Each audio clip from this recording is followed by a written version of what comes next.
Bismillahirrahmanirrahim. Alhamdulillah, assalatu wassalamu ala rasulillah Sayyidina Muhammadin wa ala alihi wa ashabihi amma ba'd. Pemirsa yang dimuliakan oleh Allah subhanahu wa ta'ala, kita bertemu di halaqah yang sangat mulia ini, di mana kami insyaallah akan membahas sebuah kitab sebelum kita masuk di sesi berikutnya. Sebelum kita melangkah lebih jauh tentang tahsin dan tilawah Al-Quran, ada baiknya di pertemuan perdana ini saya akan membahas sebuah kitab tentang adab tilawah Al-Quran, yang dimana kitab ini berjudul At-Tibyan fi adabi hamalatul Quran, yang dikarang oleh Syekh Al-Imam Abu Zakaria Yahya bin Sharaf Al-Syafi'i An-Nawawi. Sedikit tentang kisah terjemah dari hidup beliau. Beliau lahir di kota Nawa, yang merupakan salah satu kota dari kota-kota yang ada di negeri Syam. Sekarang dekat dengan Damaskus. Beliau lahir pada tahun 631 Hijriah. Dilahirkan dari keluarga yang taat beragama, keluarga yang bahkan ayahnya merupakan seorang ulama pada zamannya. Dan juga beliau dari kecil telah tumbuh sebagai penghafal Al-Quran. Maka tidak heran beliau sangat memiliki banyak muallafat, banyak karya yang sangat bernilai di bidangnya.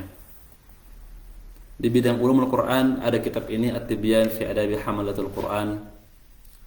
Di bidang ilmu hadis ada syarah Sahih Muslim, dan juga hadis-hadis yang sangat masyhur dan mungkin sebagian besar kita telah hafalkan semuanya, Al-Arba'un An-Nawawiyah, berisi 40 hadis tentang keutamaan-keutamaan atau asas dari agama Islam itu sendiri. Dan di bidang fikih beliau memiliki kitab fikih yang sangat besar di mazhab Asy-Syafi'i, Al-Minhaj, dan karya-karya lainnya. Dan beliau meninggal pada tahun 676 Hijriah. Ya, di antara keutamaan beliau, fadilah beliau adalah bahwa buku-buku beliau sangat diterima oleh seluruh kalangan masyarakat. Bahkan hingga sekarang, hingga tahun ini, hingga abad ini, dan beliau telah meninggal 7 abad yang lalu, namun karya-karyanya masih kita baca dan masih kita pelajari, dan masih kita haus akan ilmu-ilmu yang telah beliau sampaikan. Baiklah, dalam kitab ini saya akan langsung menuju bab pertama, yaitu bab tentang fadilatu tilawatul Quran wa hamalatih. Syekh berkata, al-babul awal fi atrafi min fadilati tilawatil Quran wa hamalatih, tentang beberapa keutamaan tilawah Al-Quran dan juga keutamaan menghafalkan Al-Quran.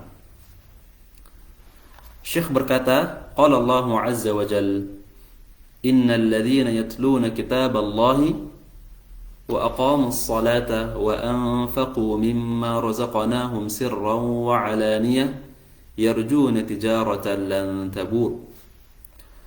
Allah Subhanahu wa taala berfirman, sesungguhnya orang-orang yang membaca Al-Quran, membaca kitabullah, wa aqamus salah, dan mendirikan salat, wa anfaqu mimma razaqnahum, dan menginfakkan harta yang Allah Subhanahu wa taala berikan kepadanya, sirran wa alaniyah, baik itu secara diam-diam maupun secara sembunyi-sembunyi, yarjuna tijaratan lan tabur.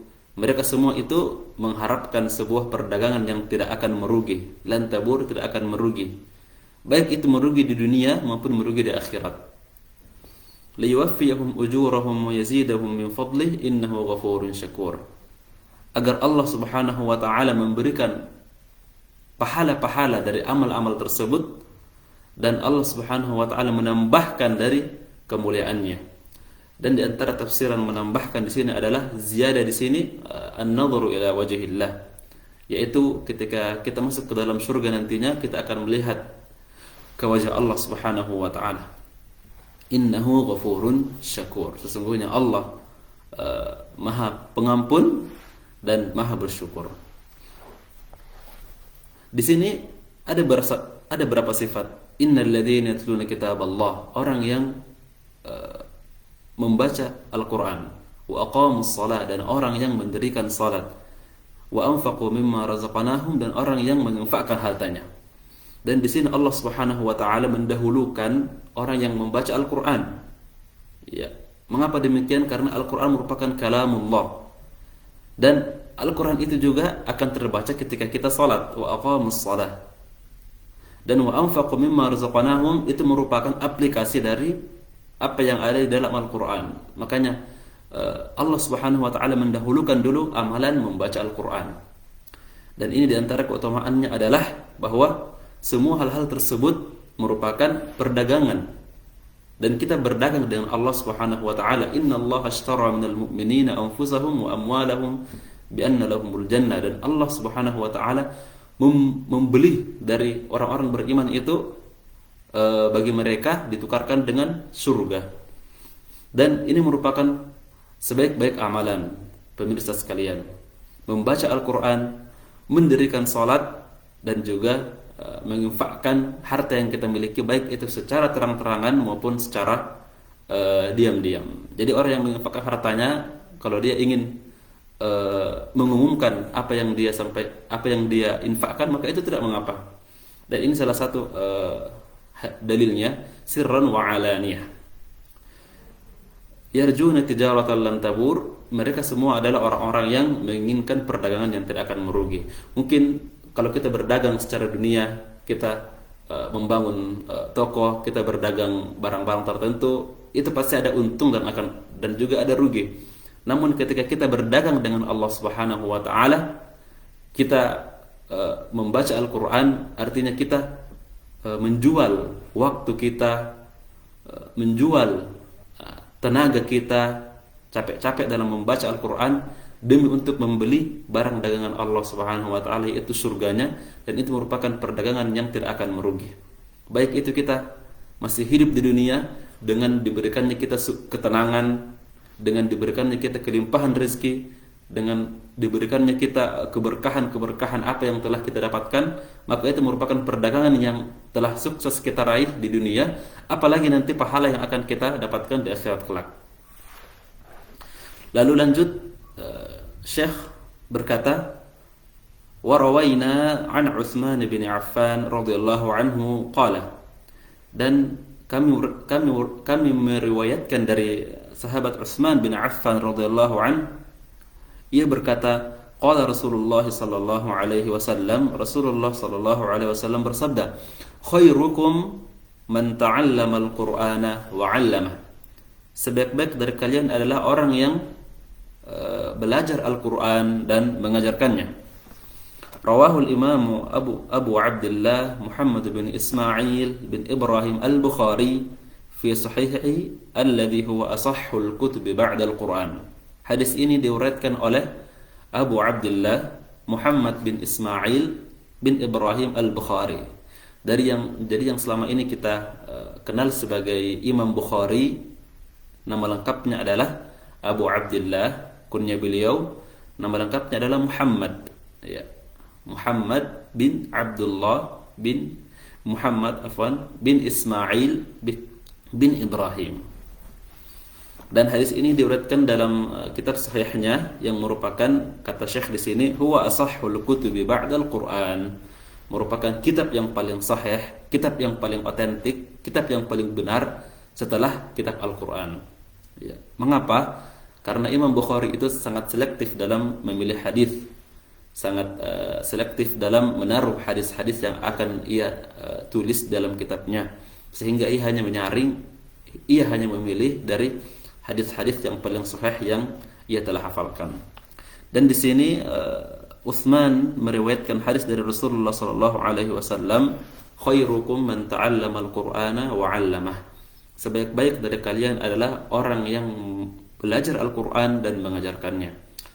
Ya, belajar di sini pemirsa sekalian bisa berbagai macam. Bisa belajar membaca Al-Qur'an, bisa belajar tentang tafsir Al-Qur'an, makna-makna Al-Qur'an, bisa belajar juga cara menghafal Al-Qur'an. Jadi khairukum man ta'allama Al-Qur'an. Ta'allum adalah dalam arti secara bahasa Indonesia adalah belajar atau menuntut ilmu. Dan ilmu Al-Qur'an sangat luas. Ya, jangan bukan hanya sebatas kita belajar membaca Al-Qur'an itu sudah dikatakan juga ta'allum, tapi ta'allum juga itu bisa di tingkatan yang setelahnya. Setelah kita belajar membaca Al-Qur'an, kita tadarrus Al-Qur'an, dan tadarrus Al-Qur'an merupakan juga ta'allum.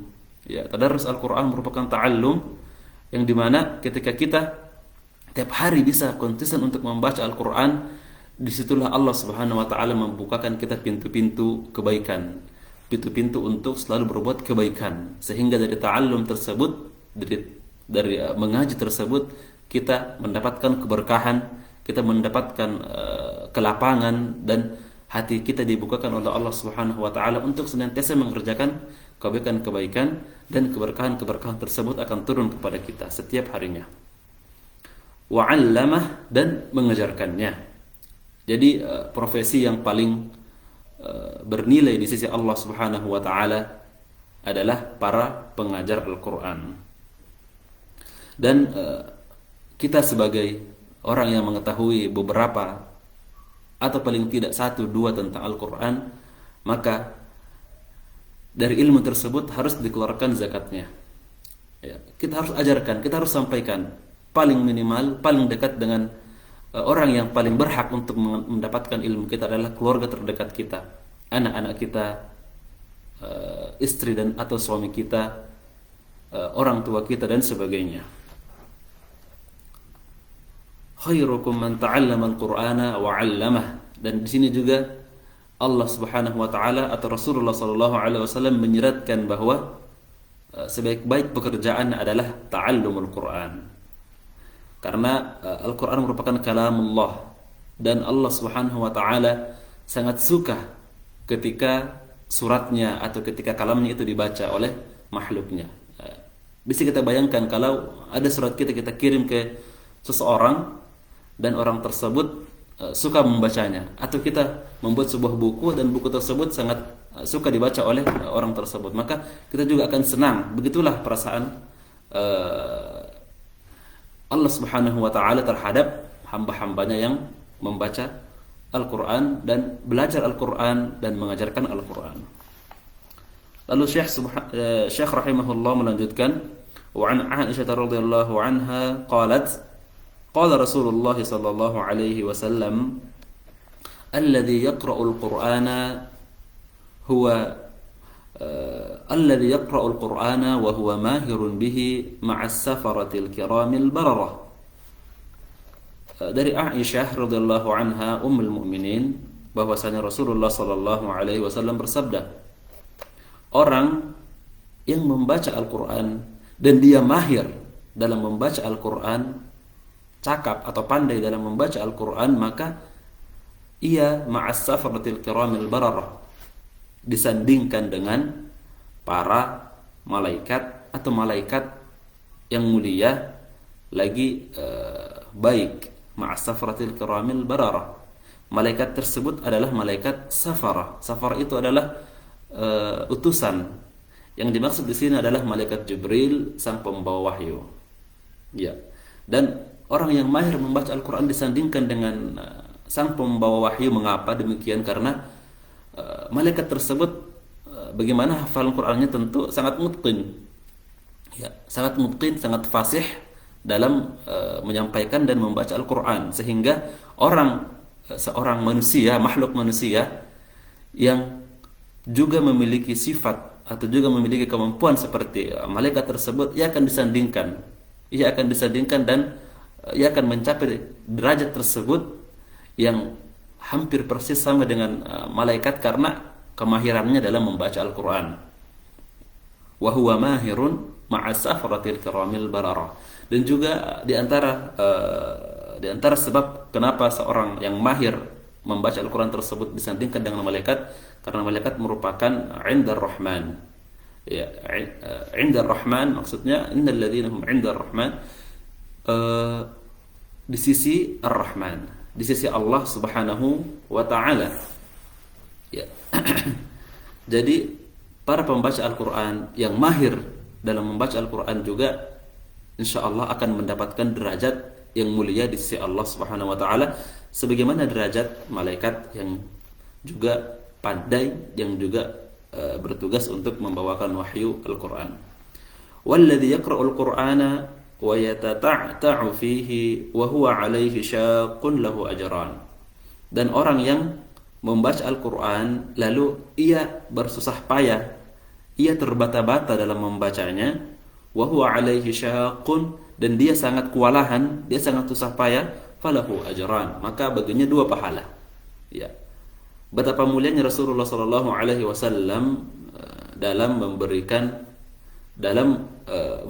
dan menyamaratakan orang-orang yang ingin berusaha untuk membaca Al-Quran atau mempelajari Al-Quran, baik itu dia telah mahir atau baik itu dia masih awam, masih belajar dari nol, atau masih terbata-bata, atau sudah lancar namun masih ada kesalahan, maka semuanya akan dinilai di sisi Allah Subhanahu wa taala. Dan bahkan orang yang kesusahan membaca Al-Quran, mereka mendapatkan 2 pahala. Pahala bacaan Al-Quran dia, dan pahala kesusahan dia dalam membaca Al-Quran. Ya, dalam kaidah usul dikatakan atau kaidah fikih dikatakan al-ajru ala qadri masyaqqah. Jadi suatu pahala itu dinilai dari tingkat kesulitannya. Jadi orang yang membaca Al-Quran sulit, terbata-bata dalam membaca Al-Quran, ia akan mendapatkan juga pahala dari kesusahan tersebut, dan ia mendapatkan pahala dari usaha dia untuk membaca Al-Quran. Namun tidak mesti kita berada pada level tersebut. Jadi level terbata-bata, level kesusahan membaca Al-Quran itu kita jangan konsistenkan seperti itu demi mendapatkan 2 pahala, enggak. Namun orang yang mahir masih tetap mulia dari orang yang terbata-bata, karena orang yang mahir telah disandingkan dengan para malaikat, sedangkan orang yang masih terbata-bata masih berada di bawahnya secara level. Namun walaupun dia mendapatkan 2 pahala, namun secara kemuliaan masih berada di bawah derajat orang yang mahir membaca Al-Quran. Maka seharusnya bagi kita, bagi para pemirsa yang masih terbata-bata membaca Al-Quran, yang masih belum lancar dalam membaca Al-Quran, ayo berusaha untuk meningkatkan derajat kita, meningkatkan kemuliaan kita di sisi Allah Subhanahu wa taala dengan mulai membaca Al-Quran, mulai mempelajari Al-Quran satu demi satu, kata demi kata, hukum demi hukum, dan langsung dipraktekkan tiap harinya. Dan di antara hal yang membuat kita bisa lancar membaca Al-Quran adalah dengan membacanya tiap hari. Ya. Para salaf terdahulu itu punya wirid harian dalam membaca Al-Quran. Mereka ada yang khatam selama 30 hari, ada yang khatam selama 1 pekan, bahkan ada yang khatam selama 3 hari, dan sebagainya. Jadi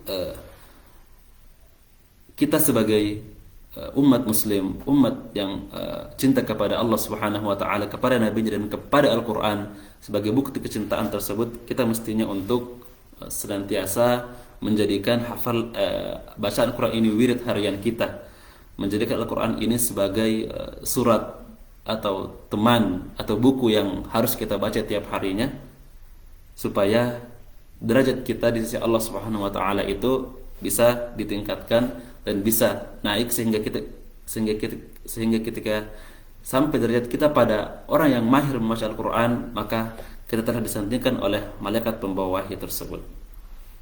Rawahul Bukhari, hadis ini diriwayatkan oleh Al-Bukhari wa Abul Husain Muslim ibn al-Hajjaj bin Muslim an-Naisaburi. Ya, dan juga diriwayatkan oleh Imam Muslim. Nama lengkap beliau adalah Abul Husain Muslim bin al-Hajjaj bin Muslim an-Naisaburi fi sahihaihima.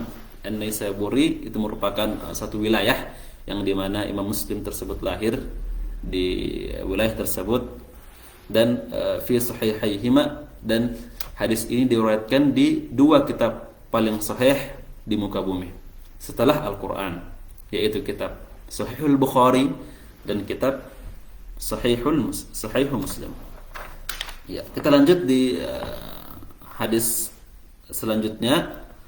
Wa an Abi Musa al-Ash'ari radhiyallahu anhu, dan dari sahabat Abu Musa al-Ash'ari radhiyallahu anhu qala, ia berkata, qala Rasulullah sallallahu alaihi wasallam, Rasulullah sallallahu alaihi wasallam bersabda, mathalul mu'min alladhi yaqra'ul qur'ana mathalul utrujjah, perumpamaan seorang mukmin yang membaca Al-Qur'an itu bagaikan buah utrujjah. Ya. Buah utrujjah itu apa? Itu semacam buah jeruk, ya, tapi ukurannya agak besar sedikit dan memiliki aroma harum yang sangat tajam, melebihi dari aroma harumnya jeruk. Jadi utrujah itu harum baunya, kata Nabi sallallahu alaihi wasallam, rihuha thayyibun wa ta'muha thayyibun. Ya, baunya juga harum dan rasanya juga manis. Yaitu bagaikan buah utrujah. Jadi rasanya manis itu menandakan bahwa dia seorang mukmin, dia seorang muslim, rasanya manis.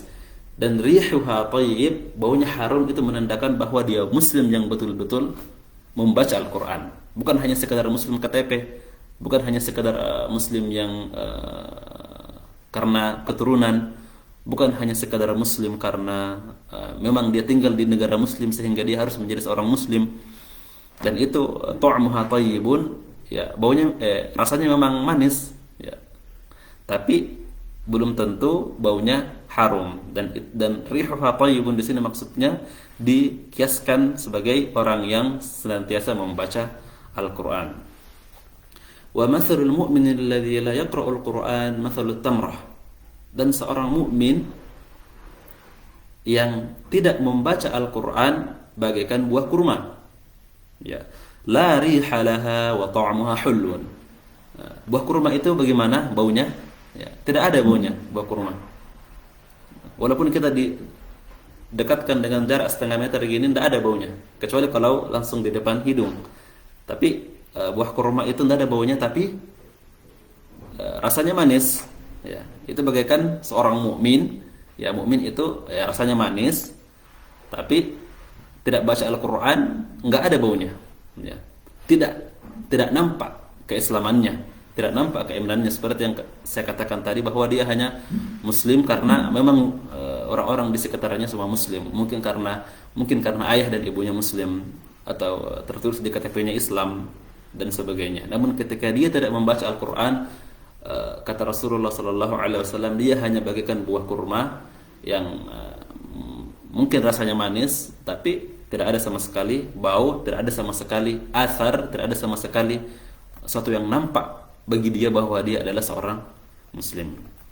Wa mathalul munafiqi alladhi yaqra'ul Qur'an mathalur raihanah rihuha thayyibun wa ta'muha murrun. Dan perumpamaan orang munafik yang membaca Al-Quran adalah bagaikan raihanah. Raihanah itu semacam daun-daunan yang sangat wangi. Ya, biasa dipakai di parfum dan untuk parfum dan sebagainya, untuk pengharum ruangan. Namun bagaimana rasanya? Tentu sangat pahit karena ia merupakan daun-daunan. Jadi orang munafik itu juga baca Al-Quran, namun namanya juga munafik, ia hanya menampakkan keislaman secara zahir, namun dalam batinnya adalah sangat benci terhadap Islam. Dan mengapa dia menjadi munafik? Mungkin karena orang-orang di sekitarnya sangat senang ketika dia menampakkan keislaman, sehingga dia membutuhkan banyak teman, dia membutuhkan banyak orang yang bisa bersama dengan dia, namun dalam hatinya sebenarnya dia sangat benci terhadap Islam. Dan itu bagaikan buah raihana kata Nabi sallallahu alaihi wasallam, bagaikan raihana kata Nabi sallallahu alaihi wasallam, itu sangat harum baunya ya. Ia menebarkan Islam kemana-mana, ia menampakkan Islam kemana-mana, ia mengaji di depan orang-orang, ia menuntut ilmu dan sebagainya. Namun dalam hatinya itu masih ada sifat munafik, masih ada ciri-ciri munafik, yang dimana ia sangat membenci Islam dan sangat ingin bahwa orang-orang di sekitarnya itu juga keluar dari Islam dan sebagainya. Wa mathalul munafiqi alladhi la yaqra'ul Qur'an kamathalil hanzalah laisa laha rihun wa ta'muha murrun. Dan orang munafik yang tidak membaca Al-Qur'an itu bagaikan hanzalah, ya, semacam buah yang sangat pahit. Ya, mungkin mirip-mirip buah apa ya, paria atau semacamnya, yang ketika kita gigit itu sangat pahit dan juga baunya tidak ada. Itu bagaikan orang munafik yang tidak membaca Al-Qur'an. Ya, sudah munafik, sudah benci Islam, tidak membaca Al-Qur'an pula. Jadi dia bagaikan buah yang sama sekali tidak ada baunya dan juga sangat pahit. Dan ini Rasulullah Sallallahu Alaihi Wasallam di antara cara beliau berdakwah, cara beliau menyampaikan sesuatu itu melalui permisalan seperti yang telah kita bacakan tadi. Dan ini sangat bagaimana kita menyikapinya sebagai orang Muslim, kita menyikapinya sebagai umat Nabi Sallallahu Alaihi Wasallam. Ya, kita harus mengambil apa yang Nabi Sallallahu Alaihi Wasallam perumpamakan sebagai yang paling mulia, yaitu bagaikan buah al-trujah tadi, buah jeruk yang sangat wangi baunya. Jadi dia rasanya harum, rasanya manis, dan baunya harum. Itu kita harus menjadi yang seperti itu.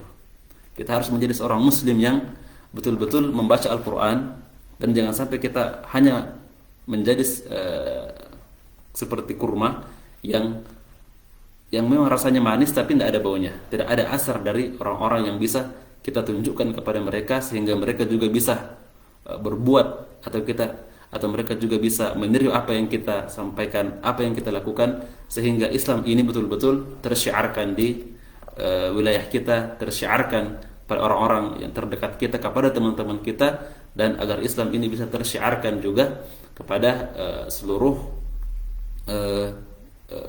lingkup dan negara kita. Rawahul Bukhari wa Muslim. Hadis ini diriwayatkan oleh Bukhari dan Muslim. Ya. Kita melangkah ke hadis selanjutnya, dan ini insyaallah hadis terakhir. Wa an Umar bin Al-Khattab radhiyallahu anhu anna an-nabiy sallallahu alaihi wasallam qala. Dari Umar bin Khattab radhiyallahu anhu bahwasanya Nabi sallallahu alaihi wasallam bersabda, "Innallaha yarfa'u bihadzal kitabi aqwaman wa yad'u bihi akharin." Allah Subhanahu wa taala mengangkat derajat suatu kaum, mengangkat derajat seseorang itu hanya dengan Al-Qur'an, dan juga menundukkan atau merendahkan atau menjatuhkan derajat seseorang itu juga karena Al-Qur'an. Rawahu Muslim. Hadis ini diriwayatkan oleh Imam Muslim. Ya.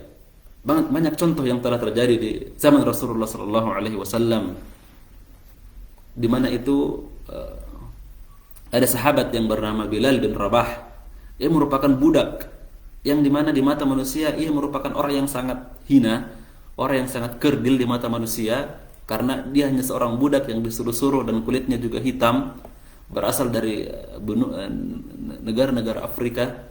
Dan sebelum ia masuk Islam atau sebelum ia dimerdekakan, ia sangat hina dan sangat diremehkan oleh orang-orang bangsawan-bangsawan Quraisy. Namun bagaimana Allah Subhanahu wa taala mengangkat derajatnya? Allah Subhanahu wa taala meninggikan derajatnya, memuliakan dia hanya dengan Al-Qur'an. Sehingga ketika dia masuk Islam dan dibebaskan dari perbudakan oleh sahabat Abu Bakar As-Siddiq dan mengikuti Nabi sallallahu alaihi wasallam, hijrah bersama beliau dan mengamalkan isi Al-Qur'an, membaca Al-Qur'an, sehingga Allah Subhanahu wa taala mengangkat derajatnya, dan ia dipilih oleh Rasulullah sallallahu alaihi wasallam sebagai muazzin Masjid Nabawi. Ya.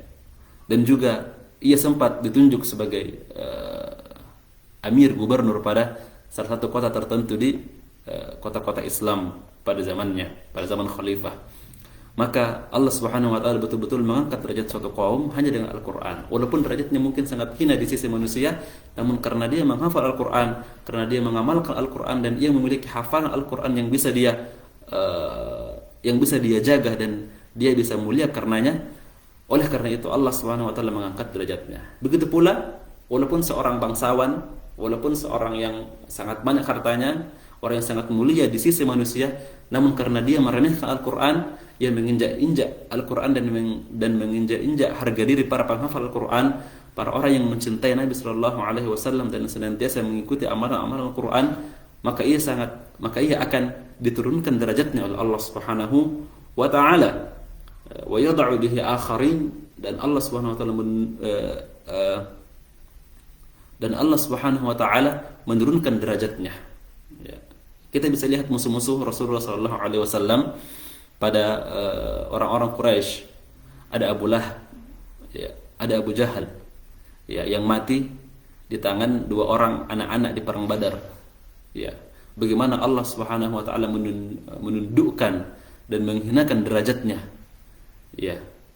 Dan juga ada Abu Lahab yang mati karena hanya penyakit kulit yang dideritanya oleh seekor serangga atau sebagainya.